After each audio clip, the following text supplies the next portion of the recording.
Impact Minded, episode number 9. How are you? I'm good. How are you? So good. Let's get into it. What's your question? All right. So my question is around communication today. When is a time someone communicated something really uncomfortable, but it felt very clear, or like it felt like love? It was very well done. Okay. Let me think about that.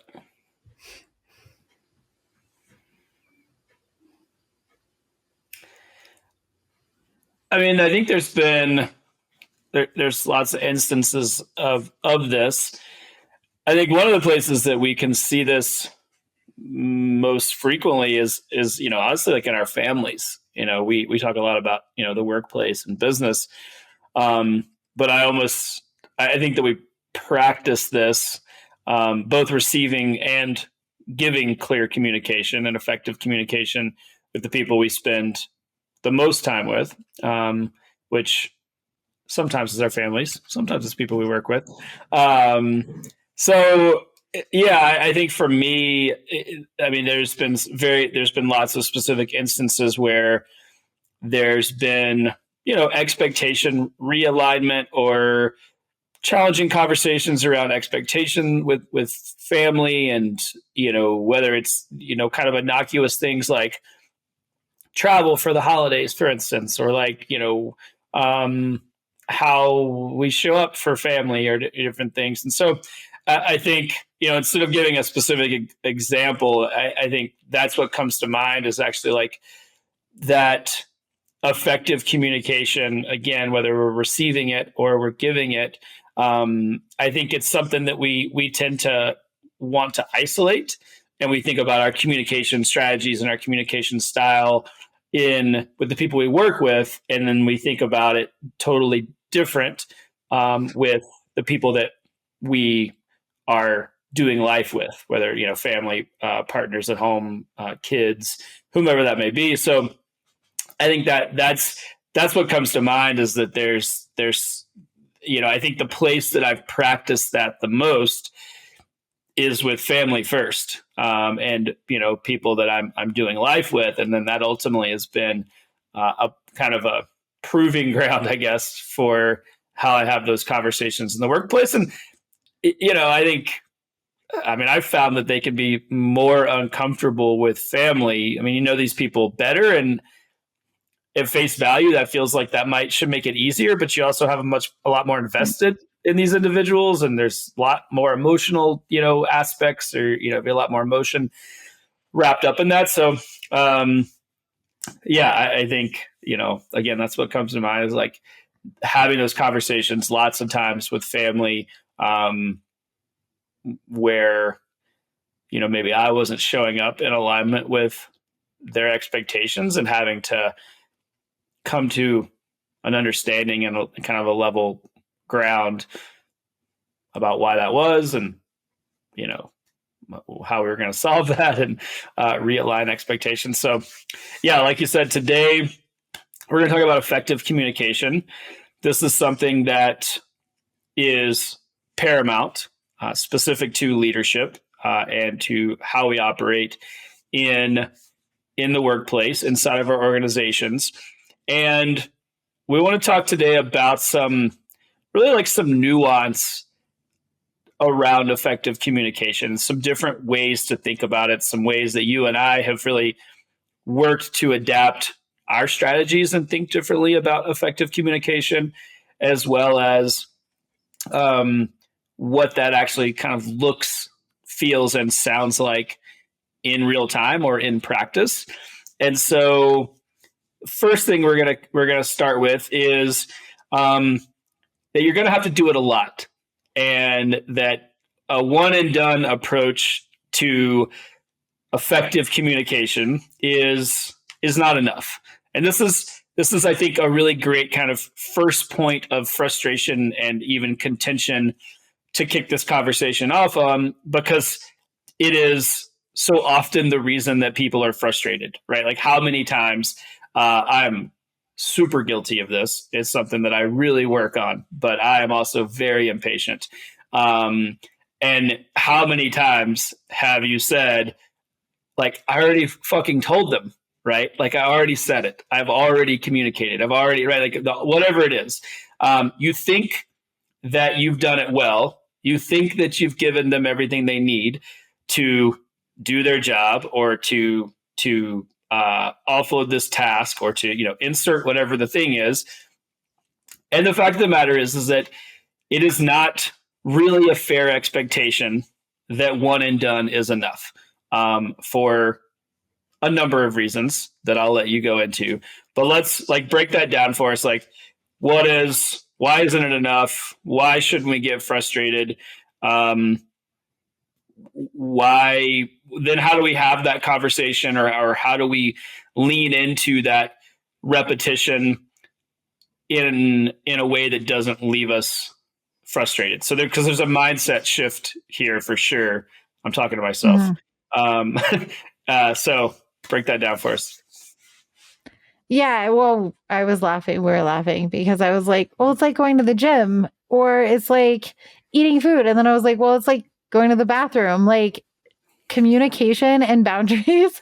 I had to say it because it's just too funny. But not everyone. Someone's called me on it. One of my clients, our clients, called me on it the other day, and they're like, no, not everybody goes to the gym consistently like you do. So using that as a metaphor all the time, Christine, isn't relevant.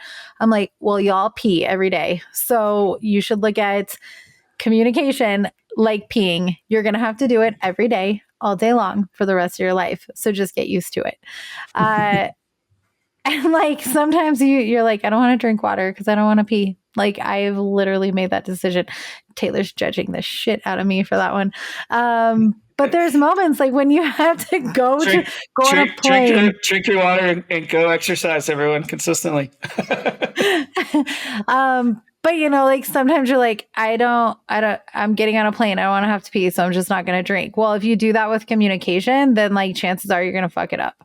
And so I can't, we talk to people every day, all day about them communicating and having to recommunicate. And in the workplace, at home, oh, sweet Jesus, with my children, you just have to keep doing it. You have to keep doing it. And you're probably going to get tired of it. And then you're going to have to find more grit in your tank and continue to do it. So I think that's first and foremost. Like, for me, knowing that helps me get less frustrated or avoid frustration, because I know that chances are you're going to have to do it again and again and again until it sticks. And you're going to have to change how you're doing it again and again until it sticks. Because the reality is, if it's not working, then it's not serving you. And it's your job to figure out how to be an effective communicator, regardless of if you're a mom or a CEO or any other type of leader. You have to communicate. Or if you're standing in line at the coffee shop and the person that you're ordering your coffee with is not getting what you want, well, chances are it's not them, it's you. So, I think this is such an important conversation. I also think we get to be victims to this a lot, right? Like, in the workplace, we're like, I already did it. The boundaries aren't sticking. I've already set the boundaries. And I'm like, then do it again. Then do it in a different way. Then ask more questions.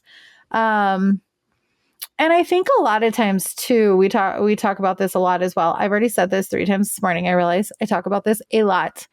If communication is not working, chances are you need to stop trying to be understood and seek to understand. And I think so many times we communicate to just be understood versus trying to understand. And I'm going to agree with Brene Brown. I think one of the biggest gifts in communication is your ability to empathize and have compassion for people. I think if you can't communicate with empathy and compassion, chances are it's probably not going to work for you, because you're coming at it from a place of blame out of the gate. So if you're communicating from a place of blame or shame, chances are the other person is going to respond like shit. And we can't control how people respond, essentially. But effective communication starts with understanding what you want and communicating that well and asking really good questions so you're as clear as you want the other person to be. So that's what I like. I think half of communication, over half. I think 75% of communication is listening. Yeah, it starts with knowing what you want. I think, to your point, that's where so much frustration happens, and this happens a lot with delegation, right? So this is the thing that we hear with leaders. It's like I delegated it. They're like, well, how did you delegate it? Like to what end? There's so much that goes into what actual delegation looks like, because delegation, and like just quick aside here, because this is where it shows up so much, is that actual delegation is a support role, right? Like it is true leadership in the sense that when you delegate something to someone, that is an external act recognizing your belief in that person's ability to do that thing. Well, if that's the case, then they have to have everything that they need to do that thing. And you have to clearly communicated what it is you want, right? And specifically, like what it is you want on the other side of that. So if I just say, I want you to get this project done, that's not delegation, right? And that's not effective communication. And so I think this is one of the crux pieces of this conversation, is that you know what you want first, right? Like think it through. Don't just fire off a task, but actually understand like what is it that you're asking for, what is it you're trying to communicate, and then work to understand what are the critical and key pieces of information that the individual or individuals that you're speaking with need to have in order to get them to the result that you want, right? And so it's a much more complex in the sense that we need to sit with it for a second, or we need to just work that muscle, to go back to the gym analogy, because that works for me. We love it. You should exercise. It makes you feel good. And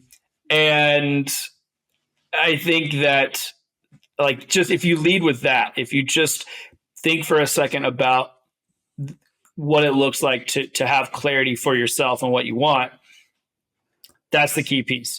Also recognizing that what is clear to us is not clear to everyone else, right? So this kind of brings us back to the first point, is like you have to do it again, because the way that my brain works is not the way that your brain works, and their brain and his brain and her brain and so on, and like forever and always, right? Like there's so much nuance, and leadership really at its core, I've said this a lot, like leadership is your ability to be a professional communicator, right? Like that's of all the skills and tasks and things that you're good at. And if you're a CEO or biz dev or entrepreneur or whatever, like however your job title and the like task that you're doing on a given day, ultimately leadership is a communication role.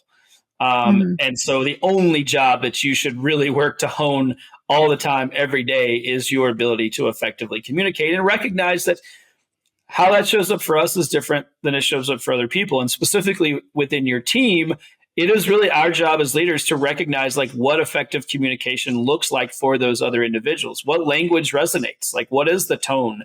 What is the speed at which we communicate, right? Some people are cool with really short communication. I need this by 5 o'clock today. Great, cool. Some people know, right? Like you need a few more sentences. You need a bit more depth. You need a bit more context. That doesn't mean that they're not right for the job or they're not ready for that thing. It just means that they communicate differently. They need more information. So the next part of this is understand what the other person needs. So I want to go into a little bit more depth here, because like when we think about effective communication, it certainly starts with us, but then communication is it takes other people. So what are the pieces of the puzzle, or how do we unpack or navigate what the other person needs in that communication exchange, so that we can do our jobs as leaders? Well, again, I think it starts with listening. I think half of the conversation, if not more, is listening, but you have to ask good questions. Power of the question is power of the answer. Um, and if you're not asking and you're not actually listening, the chances are you probably don't know what that other person wants. And that's a really big problem. I think a lot of times too, this shows up and we're just like listening to respond. And that never works well. It just, I think so many times I find that we forgot how to contemplate things. We complicate things because we forgot to contemplate. And I think there's just so little dialogue. Like we're just listening to respond and we're trying to be professional. And someday I'm going to take all of your guys' freaking terrible memes about meetings on Instagram and TikTok and give my 2 cents. Some of those videos drive me freaking crazy Like because what? I opened up to post. I really don't get on Instagram that much anymore. Like I had the last couple months, I deleted it for a while because I'm just like, I can't consume this anymore. Social media in general, it just takes up too much time and there's like no return for me. But today I opened it up to post a video. And there's this meme that's this guy that's chopping sausage and making a charcuterie board with his headphones on. He's like, how I contribute to meetings. And then the meeting's going on. Obviously he's not on camera and he's like unmutes and like fake laughs, unmutes and like says some like one word, right? The whole meeting, he said like 3 words and laughed twice. And I'm like, is that literally our freaking standards, people? Like, that's how we want to show up. That's the contribution that you want. That's how you want to live your life. You spend 90% of your time at work, and I'm sorry, 80%. I'm exaggerating. We spent 80% of our working years, which most of the time is longer and longer now because retirement is pushed. I don't believe in retirement. I probably will never retire. But if you believe in that construct, we spend so much time at work. And that's how we're going to communicate from this like snarky professional and all of those videos about like, how do I say blah, blah, blah professionally? And like, it's just such Yes, yes. I can't. I'm like, why would we want to show up that way? Like, I don't want to I don't want to treat people like that. That is just not how, whether I am the core leader or I am being led by someone in a team, that is not, or by my husband, right? Like we can look at other memes and like, people do that in relationship too, right? Like it's just this chess game of snarkiness and sarcasm. And I'm like, my husband's a comedian at heart, right? Like I love comedy. I can get it. And I get some of its tongue in cheek, but like there's a piece of me that literally just dies when I see that shit. Cause I'm like, this is happening every day. It's not funny. Our workplaces are filled with this and you should be excited to go to work. That's why that's the reason we started Impact Initiative, because in every single one of our companies and the people that we work with, we want even the cleaners, the janitors in our companies to feel valued and to enjoy their jobs. And no, is it glorifying cleaning a toilet? No, I've ripped gross sewage filled carpet out of a basement. Was it glorifying? No, but to the homeowner I was working for, I got to give him a house that was clean back, right? Like there's purpose in every position. And I think at the core of that is how we communicate and how we show up in those moments where like people are telling us things. Are you listening? Are you taking care with that? Or are you making a charcuterie board and unmuting yourself to get through the meeting? And I don't know. Like, I know some of that stuff is funny and people relate to it, and I'm not making it wrong, but I think it's from a place of compassion because I'm like, I don't know if I could live in a world where I felt like that at work. And I don't want anyone else to. And I don't want to live in a marriage or a friendship or be a mom that like enters into conversations like that, where I'm just like unmuting and muting and like halfway showing up. And I think that that's why listening, and I'm actually not a good listener. I'm terrible. My kids call me on it all the time. I'm the worst listener as a mom. I'm way better with our team, hopefully. But I think about so many things all at once, and I'm such a deep thinker that I have to work so hard to be present. So I know that it's really challenging, but I think asking good questions and really truly caring about what somebody wants is going to help us get there. Not just like, can this person solve this problem? Check. I'm going to hire you to do this. Check. It's not going to get us what we want. And we're not communicating. We're not understanding. Therefore, we're going to be disappointed later. So just take time, like stop and don't show up. I am sarcastic sometimes, but I am just falling out of love with sarcasm. I just don't like it as much as I used to. I used to be way more sarcastic. And I think there's a time and place. Like, I think there's always a time and place for those things, but I don't know. I think it like creates confusion in the workplace. I think a lot, especially if you have an intergenerational team or you have a culture or someone from another culture that's not raised with the same humor, chances are you're going to miss them. And so I think there's just do better, do better and care more and take every conversation with a level of intention of truly caring to understand, again, seek to understand, listen to what people are saying. And I just, we've all had that moment or been that person in a team or in a conversation where you're like, they're literally just asking the question to like respond. And that never feels good. And I really hope that if I ever am in a conversation where someone feels like that the person would have enough care for me as a leader that they'd be like, you're not even listening to me. And I'd be like, I'm sorry. Like I want that jarring moment where you're like, I am listening, I'm thinking, I'm responding. That's another thing. I'm a little tangenty, but that's another thing is don't assume what people are thinking or saying based off of their body language. When people are thinking, we look really funny. That's something that we've talked a lot about with our clients is people will be like, I did this meeting, I did this talk, nobody got it, it didn't stick. And then I'm like, no, it stuck. They just were trying to digest. They were contemplating. This is good. They don't look pretty. They're working stuff out in their minds. And so don't take it personal. I think is one of my points also is we can't listen if we're making everything mean something about us. So if we're always interpreting that person doesn't like me because they have a funny look on their face, chances are you probably aren't right. They just are going through something. Again, ask a question. Is that landing for you? Do you need to know more about that? I even say, you've heard me say this and I'll throw people off. I'm like, your face is telling me something different. Tell me about that. And people are like, what? Like real-time vulnerability. Oops, sorry guys. Real-time vulnerability, I think is a great way to communicate. Like I have this assumption, help me understand. Is that the case or is there something else? But I think we're afraid to be vulnerable. I think we're afraid to ask good questions.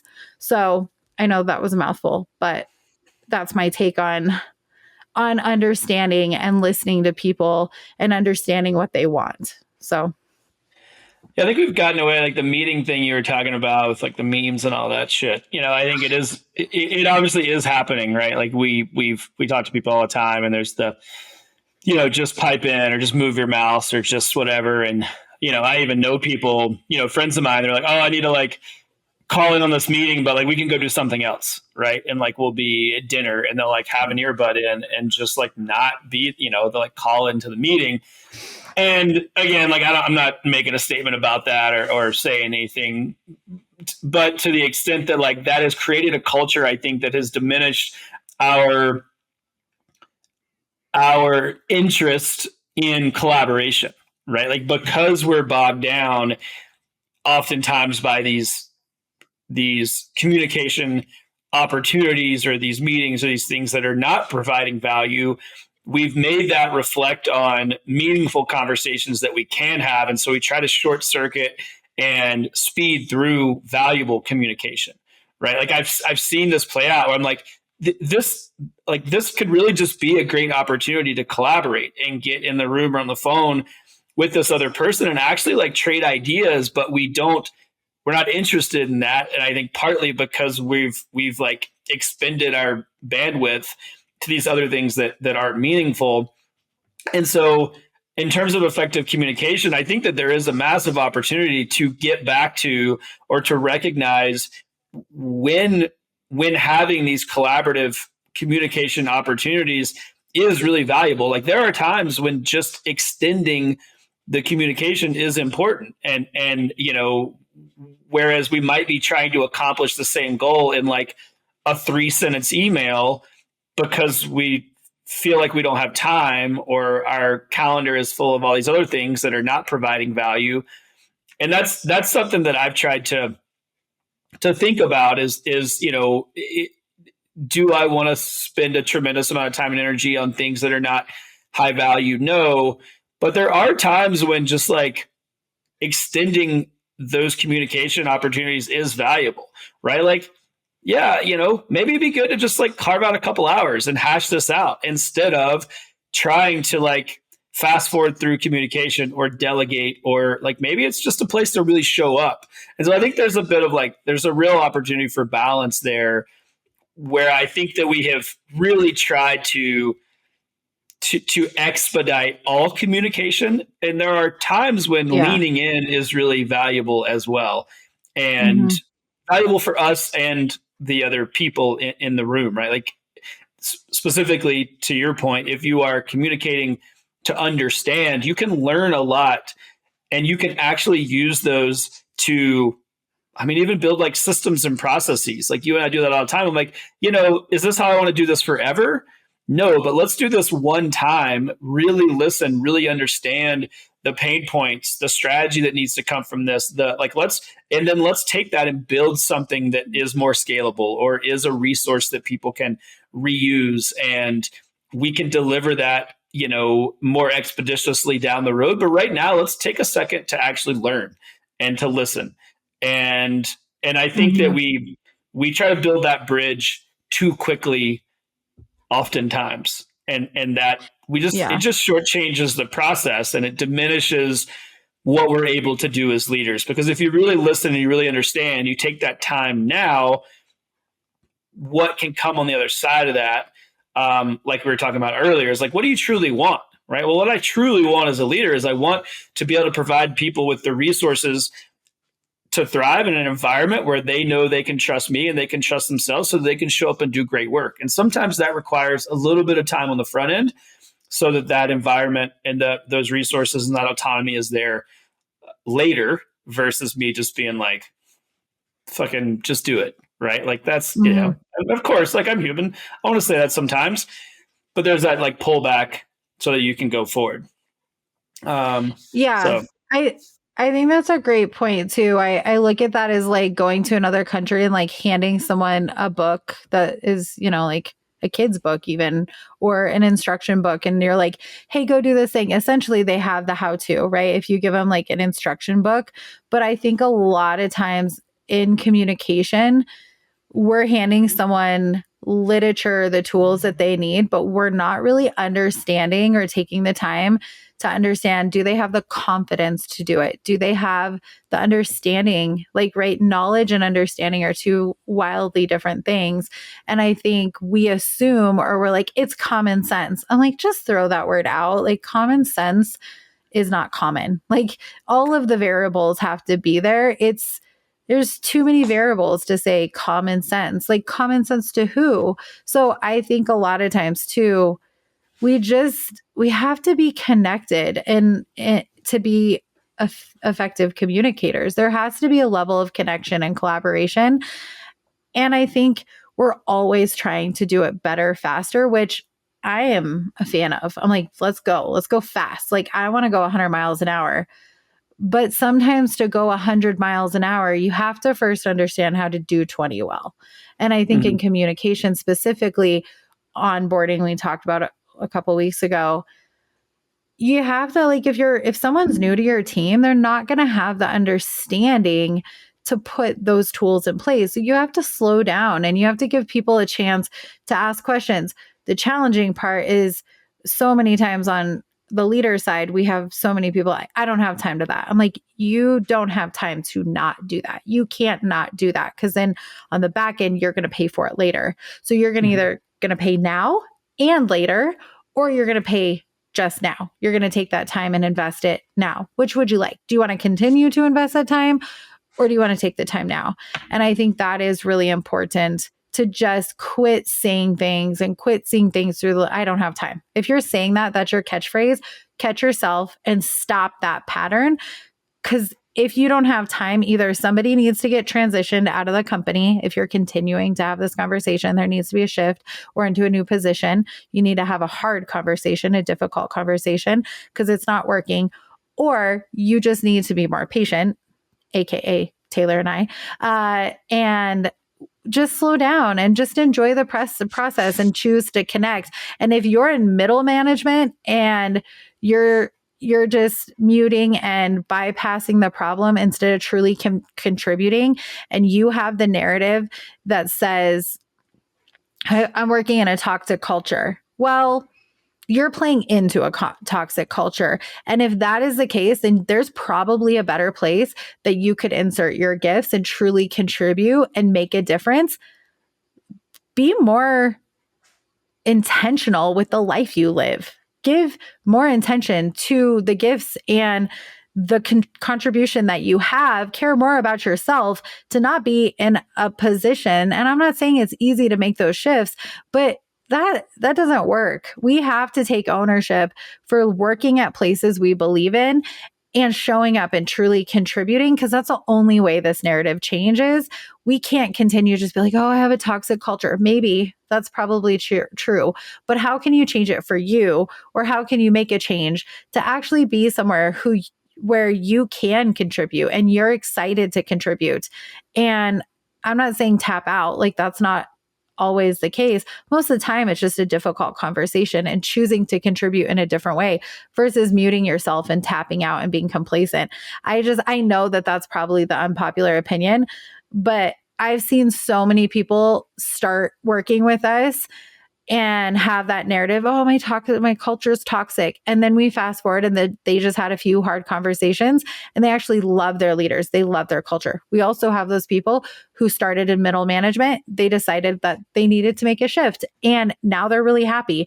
So I'm like, man, there's such a beautiful opportunity to be in a place and be in relationships that you're excited to communicate. And then you get to really sharpen your communication in a way that serves you and everyone else around you. I love it.